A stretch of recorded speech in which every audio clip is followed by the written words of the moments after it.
नाशिक महानगरपालिकेच्या वतीने college road परिसरामध्ये अनधिकृत बांधकामांवर अतिक्रमणाची धडक कारवाई।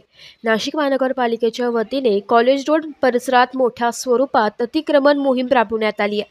नाशिक महानगरपालिका आयुक्त तथा प्रशासक डॉक्टर अशोक करंजकर यांच्या आदेशान्वये अतिरिक्त आयुक्त स्मिता झगडे, अतिक्रमण उपायुक्त नितीन नेर यांच्या मार्गदर्शनाखाली कॉलेज रोड, गंगापूर रोड परिसरात अतिक्रमण मोहीम राबवण्यात आली आहे। परिसरातील व्यावसायिकांनी सामाजिक अंतर, रूफटॉप, दुकानांसमोर उभारण्यात आलेले शेड, वाढीव बांधकाम, बाहेरील बाजूस बांधलेले कठडे, ओटे अतिक्रमण पथकाने उद्ध्वस्त केले। त्याचबरोबर दुकानांसमोर अनधिकृतपणे लावलेले फलक काढून घेण्यात आले। रस्त्यावर थाटलेल्या अनधिकृत व्यावसायिकांचे सामान मनपाच्या अतिक्रमण मोहिमेत जप्त करण्यात आले। या मोहिमेत प्रामुख्याने हॉटेलच्या अनधिकृत रूफटॉप पाडण्यात आले।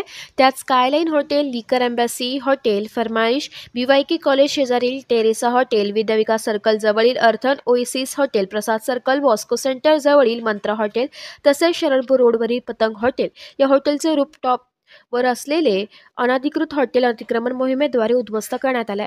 तसेच सामाजिक अंतरातील कॉलेज रोड, शरणपूर रोड व गंगापूर रोड परिसरात थाटण्यात आलेल्या अनधिकृत व्यवसायांमध्ये शेड व विविध व्यावसायिकांनी थाटलेले अतिक्रमित केलेले अतिक्रमण उद्ध्वस्त करण्यात आले। त्यामध्ये कॉलेज रोडवरील हॉटेल उडुपी पॉइंट, कॉलेज रोडवरील सनराइज हॉटेल, वेरुका बाबा, दिल्ली दरबार हॉटेल, चाय किटली हॉटेल, हेअर सलून यांचे अतिक्रमण उद्ध्वस्त करण्यात आले। यासह या तीनही भागातील सुमारे छोटी मोठी 50 ते 60 अतिक्रमणे काढून त्यांचे साहित्य जप्त करण्यात आले।